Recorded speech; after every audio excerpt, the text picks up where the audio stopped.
Hello, everyone, and welcome to Naked with Dr. Money. It's Wednesday. I'm happy to be here. As you can possibly tell, I'm having a little bit of technical difficulties.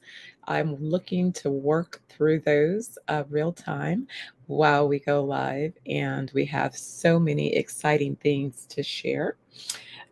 Namely, some of you are familiar or may have heard that over the weekend I introduced the concept called Healing Homes Leadership Program.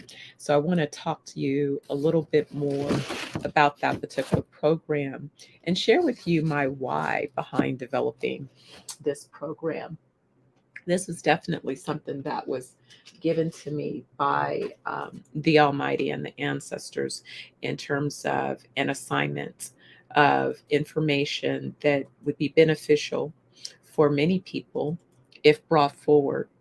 And so, not only was the information that would need to be conveyed presented, but more importantly, the initial tribe who should be included were also identified and presented. So imagine that. Imagine uh, knowing that you've been called for an assignment, and within that calling, knowing that uh, not only are you being given a particular message, but that messaging is clear in terms of you are sort of being dictated to with a clear assignment. So, the Healing Homes Leadership Program is about helping to restore families. But why is Naked with Dr. Money vlog a weekly share?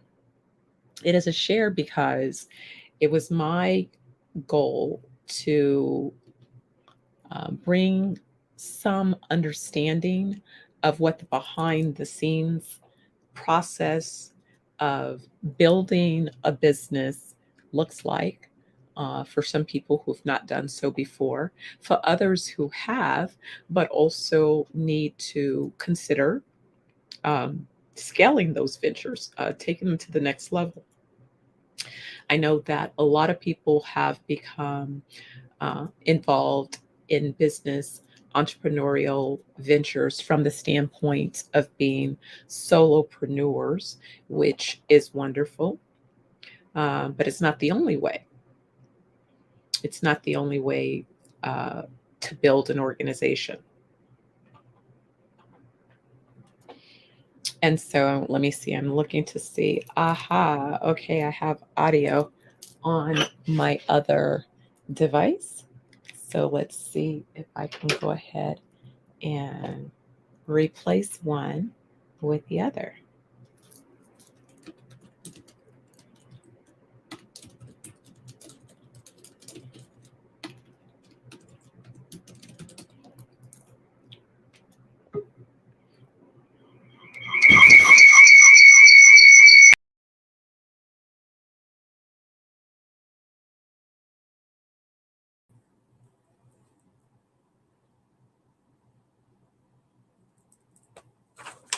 Okay, so magical computer switch here. It's amazing sometimes what we must do. All right, so here we are, here we are live. So, anyway, healing our homes, which is what I was sharing with you a little bit of information about, is really an opportunity to bring forth the healing. And it was brought up as a result of the work that I'm doing in real estate development. But wait a second, let me back up and go back to the beginning, because Naked with Dr. Money vlog came out of someone again asking for some information regarding creating a business opportunity. And many of you know I've been a longtime entrepreneur. In fact, I had the opportunity to begin my entrepreneurial ventures at 18 years young. I won my first contract with the state of California. And it was after my mother realized, as I did, that I was attempting to get part time work after coming out of high school and a full time college student. And I was a bit overqualified for what traditionally college age students would pursue. Those would either be retail positions or maybe some fast food type positions. But my early work experience was I worked as an administrative assistant with the Second Start, and not with the Second Start, with the Gifted and Talented program uh, in the Oakland Unified School District. And so I would leave school, I was 15, I would leave school half day and take the bus to the main district location. And that's where I worked in the afternoons. But as you know, those types of positions typically in offices were in the past, they were done 9 to 5 or 8 to 4.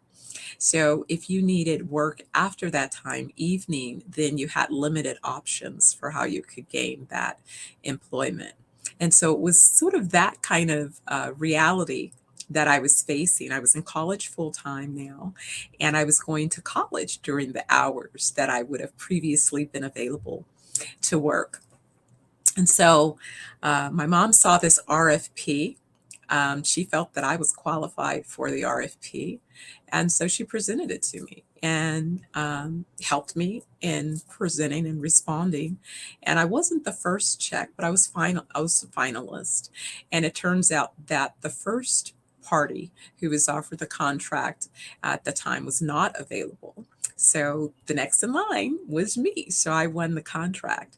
And it was interesting because the contract definitely had some milestones built in, which would determine if your contract would be extended. And I was blessed with an opportunity to perform this contract and have it extended really throughout the duration of my early college pursuits. Because at that time I was going for an associate of arts degree. I was doing a 2 year degree. So this contract worked wonderfully. But the double bonus that I received is I was in an environment where my professors were entrepreneurs and business owners. So, as much as I thought that I was getting off task or settling for an alternative, and that's what it felt like because I had been preparing to attend UC Berkeley from the time that I was about 9 years old. And that was when I first became a student in the GATE program. And the requirement was to remain in the GATE program throughout my elementary, junior high, and high school academics, and also make sure that I was doing work that would allow me to qualify for admission to the University of California at Berkeley. That was the school that I was looking to attend. And my interest at that time was to become a plastic surgeon. So I found myself at 15 in a situation where my mother was evaluating the state of the economy, her experiences, her own educational pursuits, and how that manifested as it related to opportunities in her career.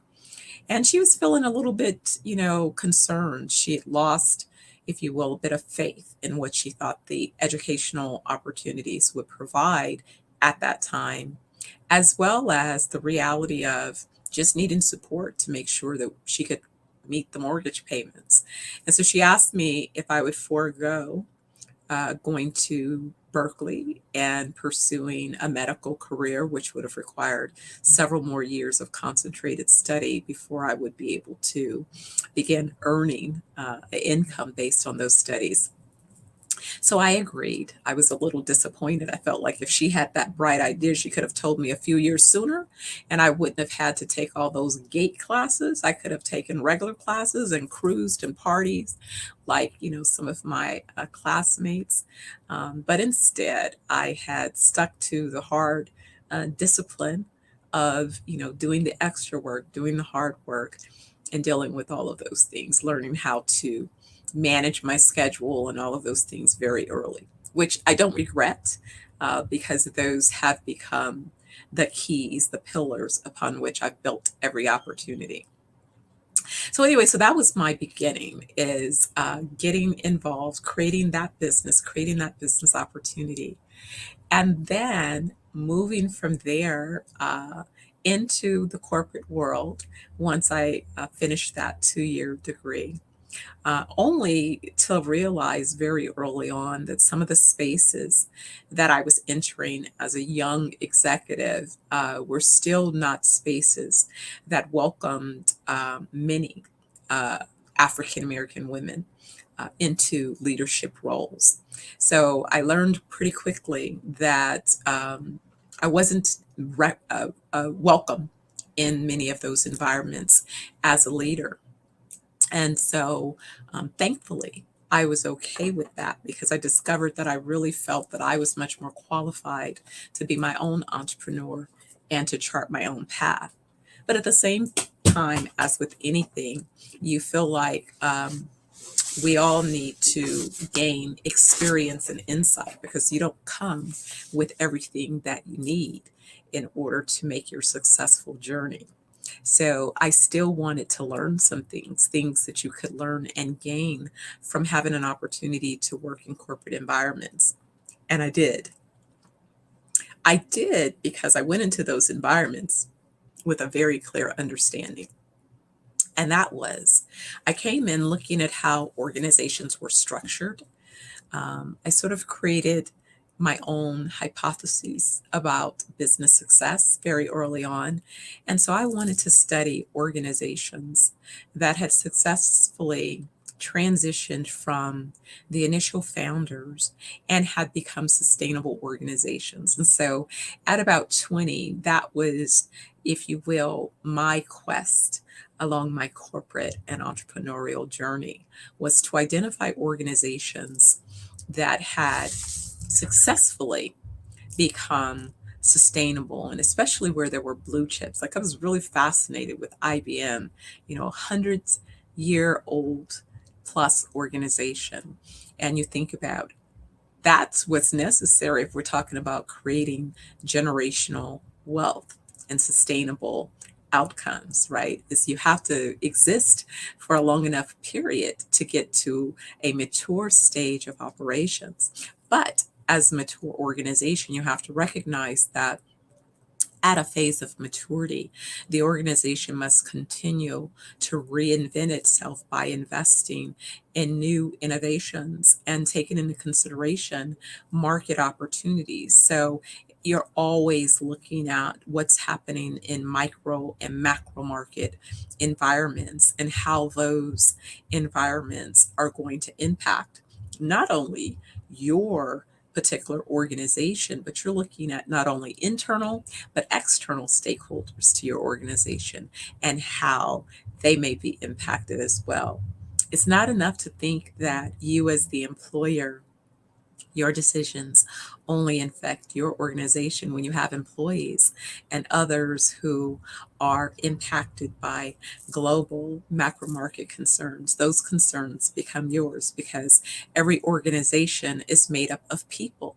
People, we're people. And how we show up to perform has a lot to do with our experience, our environments, where we occupy ourselves, and how we maintain and support our mindsets.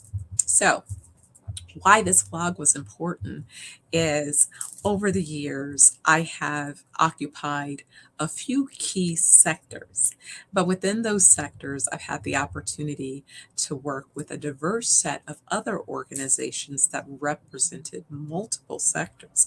And oftentimes, I've had conversations with people where they get confused. They're not sure how they would describe what it was I did because, again, when I first became a market strategist, um, I didn't fit the bill. I hadn't graduated from a hot, MBA program. I hadn't been a corporate executive where I had been educated through a corporate executive training program.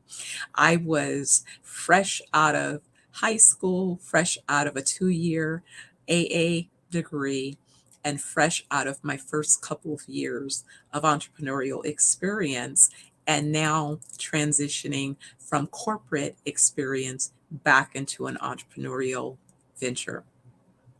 And at that time, what I had to do was create two businesses, because the company that I ultimately wanted to launch, I was a little bit ahead of the market opportunity, because one of the things that I found is that I've had keen insight and vision about markets. And it's a funny thing when we talk about tracing our DNA and finding out who we are.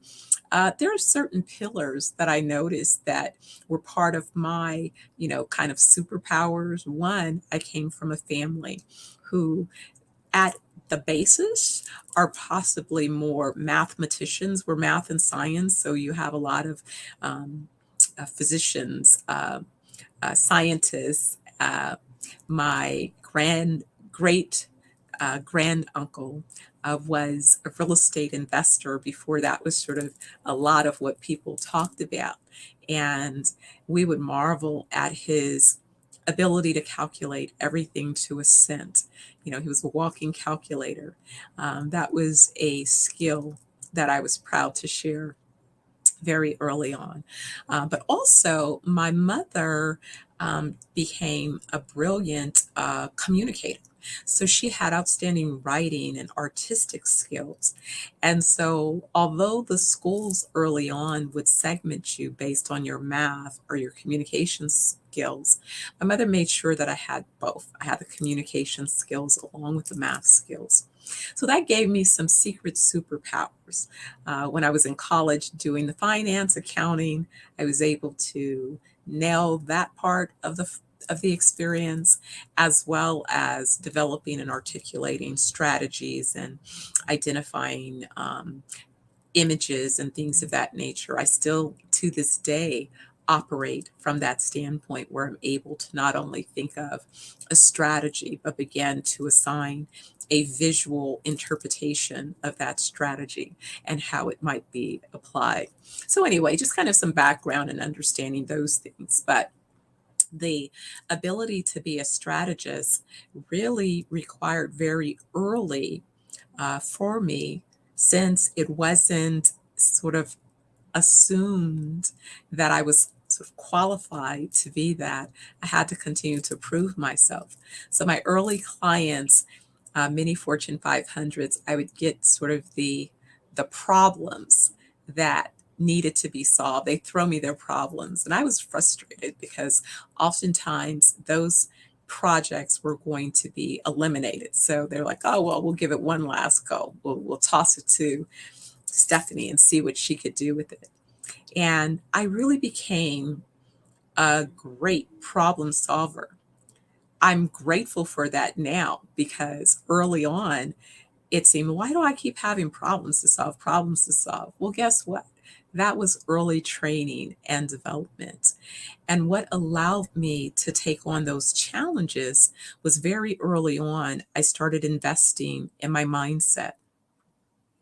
And that was reinforced not only from home training, but it was reinforced again in my early college experience, because I remember being introduced to the book, The Magic of Thinking Big, and a number of other books that began to posit into my thinking this idea that if you set an intention, you could allow that intention to manifest, which also correlated very strongly with my spiritual beliefs and with the alignment of being connected to source. So often I tell people that I was, for whatever reason, willing to accept my purpose and articulate it very early. I was about 9 when I first remember sharing with my mother the first vision that I saw. And I saw it in illustrative purposes, meaning, well, actually, it's kind of funny story. Some of you may have heard me mention before. I was only child. spent a lot of time by myself doing things to entertain myself, as well as traveling with my mother, attending business events, and oftentimes performing, because by that point I was a young violinist. I had been in a number of activities that allowed me to participate in parades and, speaking opportunities. I had at 9 not quite finished elementary school, but was, making my name, if you will, along the way. And so my mom said that I was really poised and very much interested in business. And so I would spend hours in my room playing business. And on one particular occasion, she came in just as I had perfected my fake credit cards. I know my fake credit cards. And it was because what I noticed was every business had the ability to conduct credit card transactions. And I had set up my business. My dolls were my customers. The monopoly money was the currency. Any forms that my mother had from her various businesses, from real estate to Mary Kay, I had grabbed extra forms and incorporated in my business. And this particular day, I had picked up some credit card applications from some of the retail stores and decided that I needed to make credit cards for my business. So I made a Visa, MasterCard. I copied the logos onto index cards. I plastic coated them, and then I pin pricked each letter and number. And that was so that I could get an imprint. I know I'm aging myself. Young people, hang on. I know you know nothing about this. But in the good old days, you would get an imprint in order to complete your credit card transaction. Boy, how times have changed. It was right at that moment that I had perfected my credit cards that my mother entered my bedroom with that, "What are you doing?" And more importantly, "What are you thinking?" Kind of, "Why are you doing this?" Right? And so I turned to her, and I knew that it was important to answer correctly because I could see that I had taken her photo album refills and now repurposed them to be the plastic coating for my credit cards. And I was possibly going to be a little bit in trouble for that. So, my response needed to be on point. So it was. I told her, I said, "Mom, I see it. I know what I'm gonna be." And so she kinda let out this nervous laugh, and she's like, "What?" I said, "Mom, I'm gonna be an international business tycoon." And she kinda chuckled. But I tell you, the next thing that she did was brilliant. She said, "Baby, tell me more." She created a space for me at 9 to explain what I meant by that. And at that moment, I had a very clear vision. I told her, I said, "Mom, I see myself. I'm in the boardroom. I'm in a navy blue pinstripe suit. I'm leading the meeting. Everyone's in the boardroom. They're all paying attention to me. The San Francisco Bay Bridge is outside of the window." Like, I had all of these details as if I was standing in that space.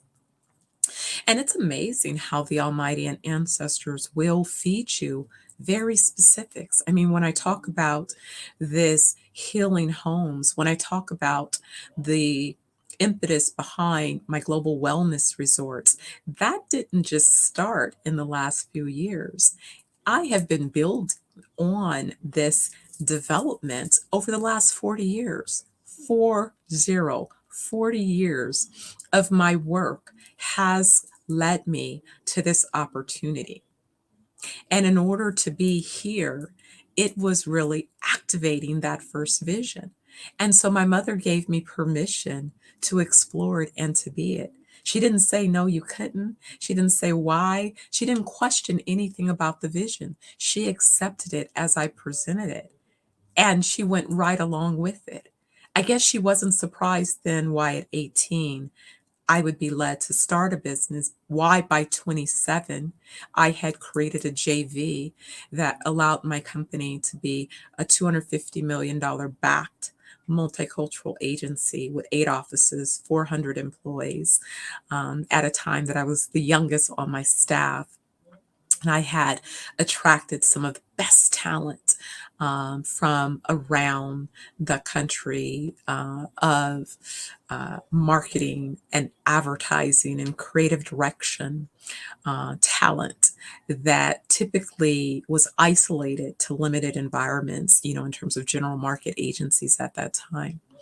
But I was on the forefront of multiculturalism, and I spent many years educating the consumer market organizations, so your Fortune 500s, on the why they needed to incorporate multiculturalism. Now, many of you, you've seen multiculturalism, you've seen diversity and inclusion initiatives and all of those things, and you think that that's how it always was. But let me tell you guys, 35 years ago, it wasn't. And I was knocking on corporate America's door saying it should be and putting forth the arguments for why. Sometimes when you're the early innovator and you don't have all of the sort of backing and exposure, and I did at the time that I had the resources, I could have gone on a personal branding campaign. But at that time in business, it wasn't a time where you needed to really spend a lot of time so-called branding yourself as much.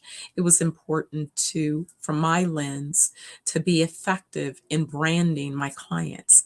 And if I developed effective strategies for my clients, then that would be my resume. That would be my calling card. A few people have asked me, especially most recently when I travel and I introduce myself by my brand is Dr. Money. Now I've added Dr. Money JD. They'll say, well, how did you come up with that? And I said, well, it came about in several ways, but it started with just early validation because each of the clients, I told you they were problems. So I'd come up with ways to quantify the strategies that I was recommending.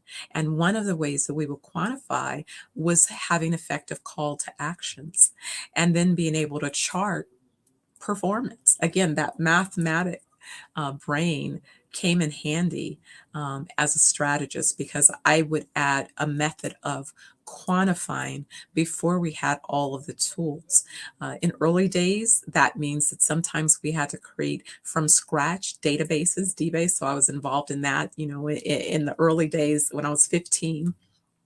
Uh, Part of that journey with UC Berkeley, I spent a summer doing microcomputer electronics where I was building computers and writing code, and literally just fell out of that because I couldn't stand not only being in the room with the so-called nerds of the time, but also realizing these guys didn't believe in baths and a bunch of other things. And I just kind of deduced from the peers that I was with that I had a little bit more social skills and personality, and that it wasn't necessary for me to be the techie just producing new technology, but it would be valuable for me to use my tech brain and always understand how to incorporate technology into the processes that I would develop for the organizations that I would create, which is why those organizations had the ability to be scalable.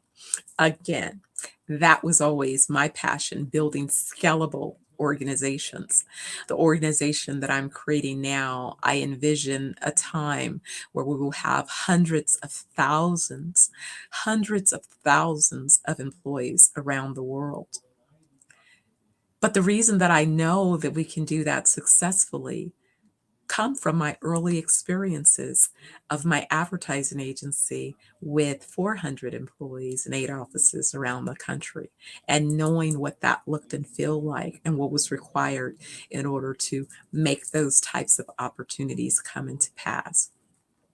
And being willing to leverage. I learned very early how to leverage not only dollars, but other assets that organizations could share and make available so that you could build a sustainable, strong organization from the beginning. So that was what it was all about, sustainable organization development. So the purpose behind this one Naked with Dr. Money blog is one, me sharing the behind the scenes. How do I maintain my own mindset through peaks and valleys along my personal journey, through peaks and valleys along the organization's life cycle and journey? How do you stay motivated? And how do you make sure that you're manifesting your clear intention? Well, I'll tell you, it didn't all come together as seamlessly as maybe I'm presented it at this point.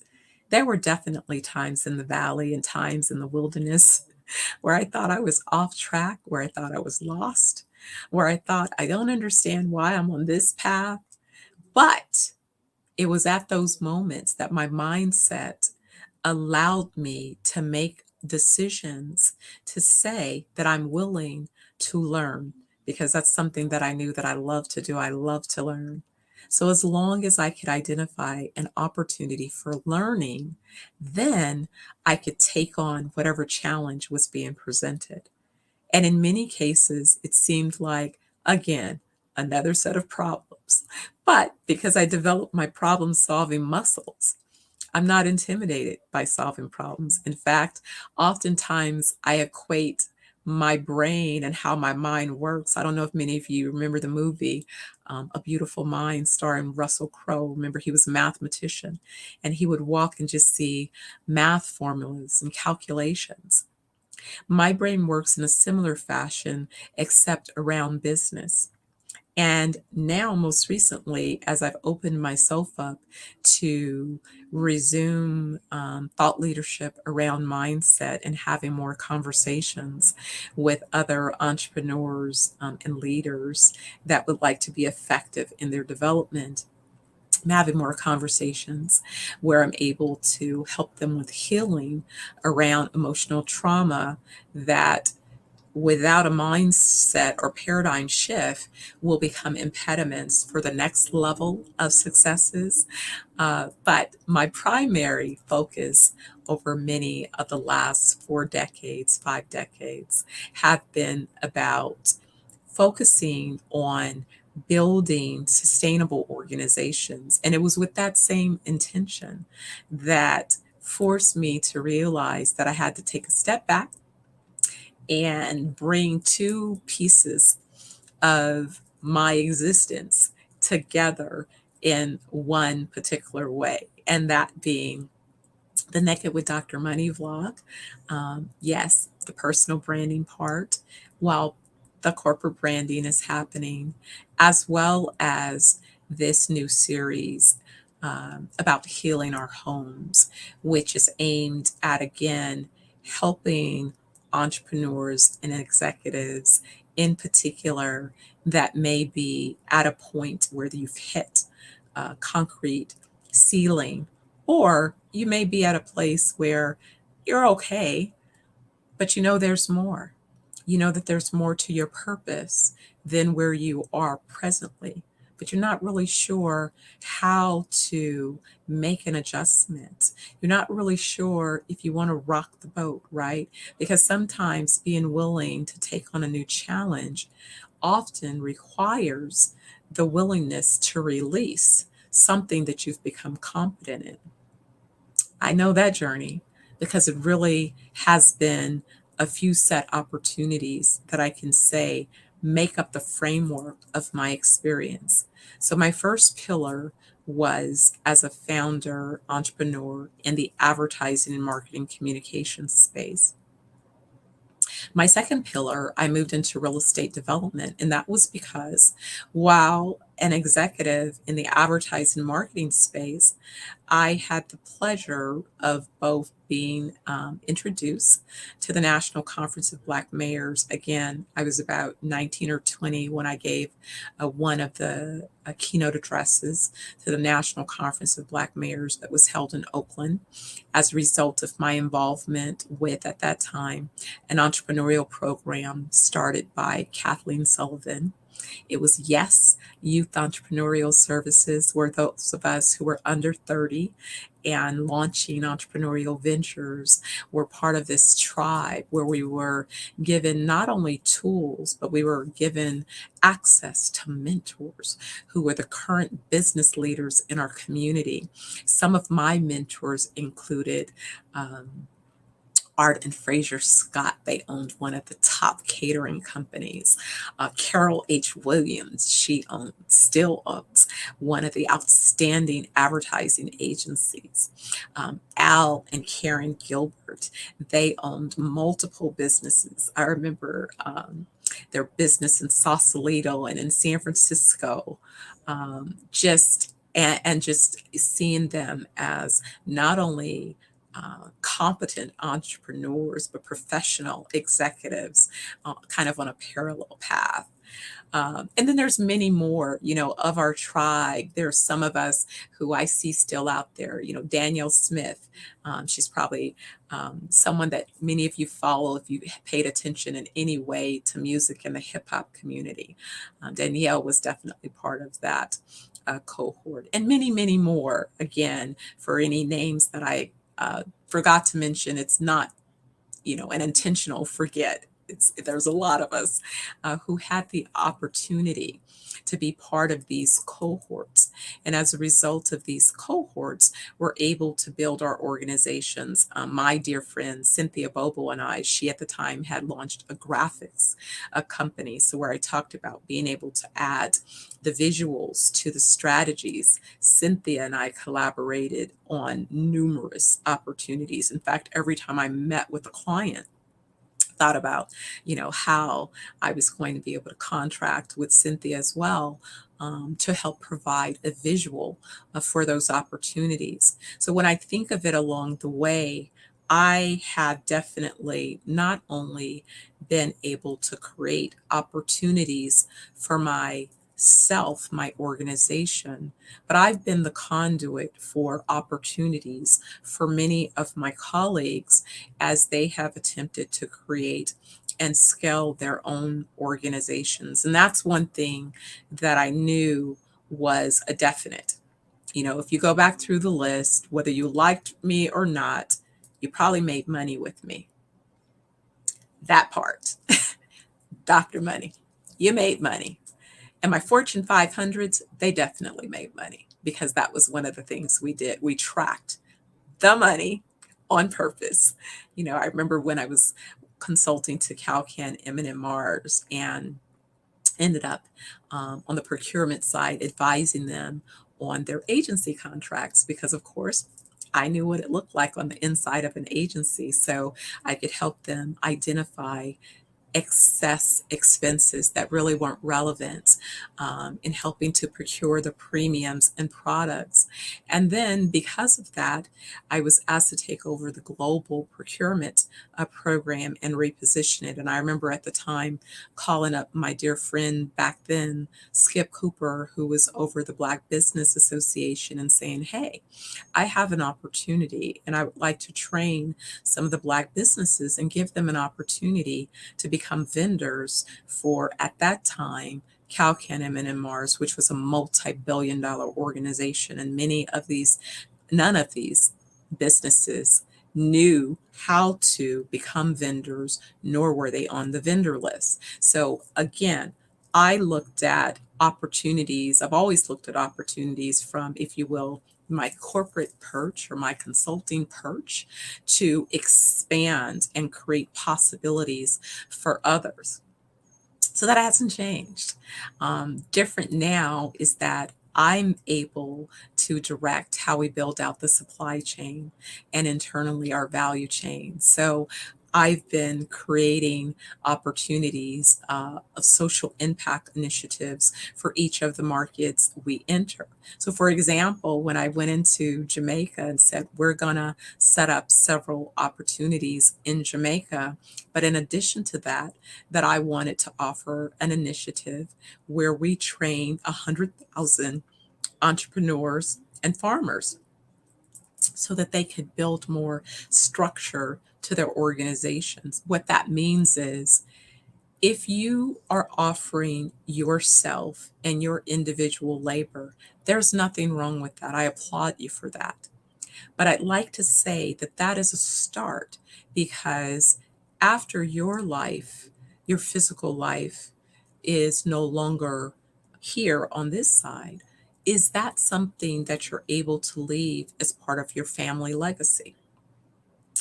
If not, I would challenge you to begin to explore what it would look like to expand or to take the skills that you've garnered in one. I say the first stage is developing your own personal employment.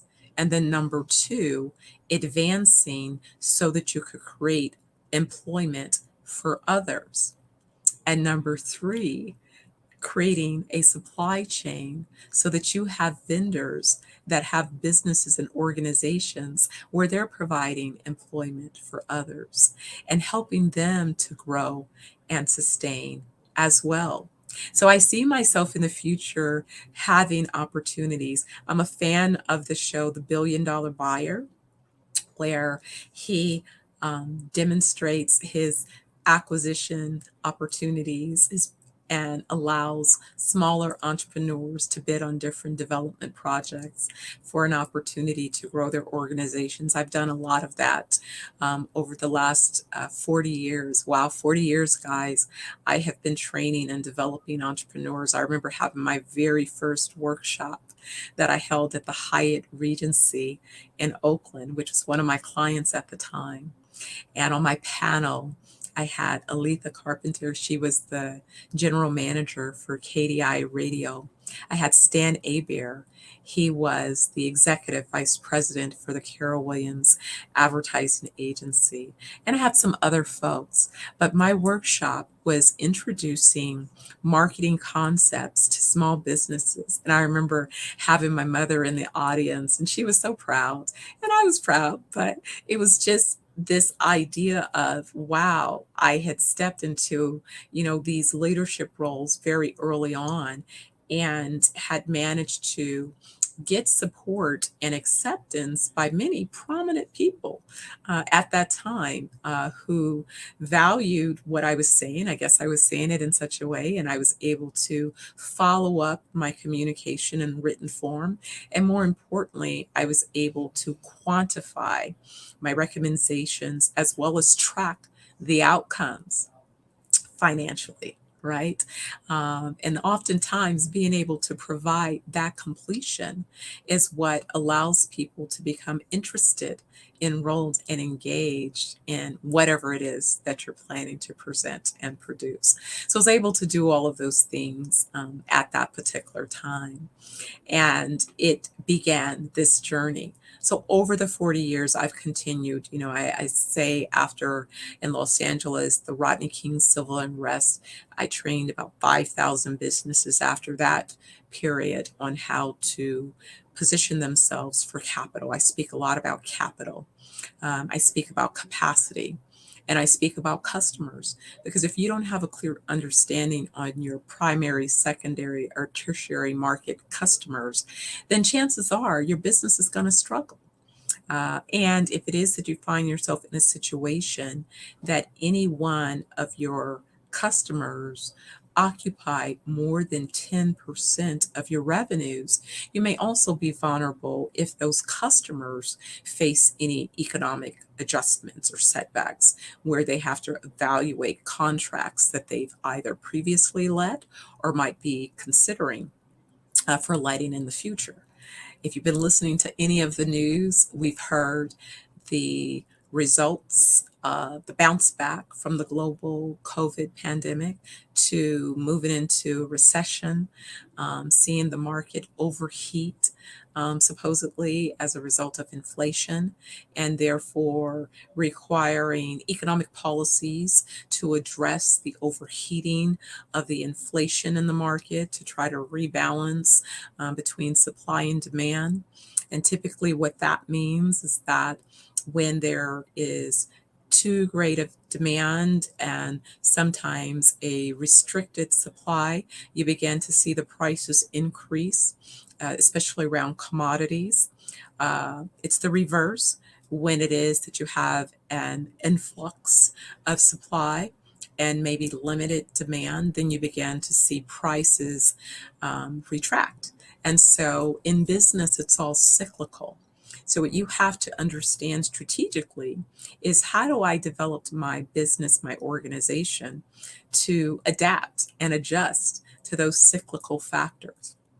Well, again, these are many other things that I'm dealing with on a day to day as I'm making decisions around our business. But through Naked, how I make these decisions and keep the mindset in focus, that's what this particular part of the journey is all about. And we're on our way on a 20 city tour, hopefully coming to a market near you. If you'd like that, send me a direct message and let me know so we make sure that we hit your market. Before I conclude today, I do want to go back and give an additional overview of healing our homes, because that emerged out of my desire to train and develop this 100,000 farmers and entrepreneurs. Someone said, you can't develop that many folks. And you know that those of African descent don't know how to work together, won't do business together, and all of these things. And immediately I said, no, no, no, I do not know. I do not agree. And that is not the perspective that I share. But I realize that before I present business opportunities, I need to step back and help people develop the appropriate mindset so that they would be well ready and able to step into the opportunities that are presented. It reminded me of a contract that I had received many years back, actually after training or during the period where I was training those entrepreneurs. It was a contract that the Small Business Administration, a grant, had afforded the Greater Los Angeles African American Chamber of Commerce, the Urban League, and Fame Church all were participants in this opportunity. And I taught out of the Ron Brown Technology Center that was on La Brea in Inglewood. And it was before Market Street was developed. Now you probably see Market Street in Inglewood as a beginning to thrive, sector. In fact, one of my clients through my commercial brokerage is housed on Market Street in Inglewood, Sip and Sonder, which I was just elated to be part of assisting them with negotiating and establishing their business on Market Street, which, before we connected, was really a vision that I had held for many years because that was my goal. But from that, at the time, Vladimir Jefferson was over the Business and Development Center in the city of Compton. And he called a meeting with me at that time. The city of Compton wanted to launch a pilot program where they were going to encourage the launch of home-based businesses. But what he realized is that, much like I've come to recognize with this whole social impact initiative, that many entrepreneurs were going to need something before the technical. It wasn't about just the technical, how to market and those kind of, functional related skills and tools, but what they really needed to understand was mindset, how to develop an appropriate mindset in order to conduct business. And so at that time, I created a program. I was commissioned to create a program called Entrepreneurial Thinking. And I think it was an 8-session program where I walked through all the ways to develop mindset and skills, personal skills, so that then these entrepreneurs would have the foundation necessary to hopefully launch their successful home-based businesses. So for many of you who wonder, kind of the who and my why, who I am is, I like to say, I'm an entrepreneurial whisperer, because I've been an entrepreneur, I've been a corporate executive, and I've had the opportunity to be adjunct faculty. I think I have about 7 years of combined adjunct faculty experience, UCLA, California State, Los Angeles Southwest College, and the Fashion Institute of Design and Merchandising are some of the universities that I've had the pleasure of teaching for. So when I come to you, I'm not coming to you just as, oh, I woke up yesterday. Someone asked me about the whole journey into wellness. And I said, I started this journey into wellness at 9 years old. It was when my mother decided she bought this book back to Eden and decided that we were going to learn how to cook differently so that I would not have high blood pressure. And with that, she introduced me to books like Holistic Health. I have a whole library and just a whole way that I not only took care of myself, and she was successful. So far, I've been blessed to not have high blood pressure or any of those chronic conditions that often plague our community. As well as not only did she change how I conducted myself, I then used those same principles in how I nurtured and developed my son. So one woman's thoughts have now made an impact on two generations and hopefully many more, because as I continue to build out the ZenoVerse Wellness Group with my partners and team, we are creating spaces where you can come and heal, where you'll be able to address wellness, mind, body, and soul.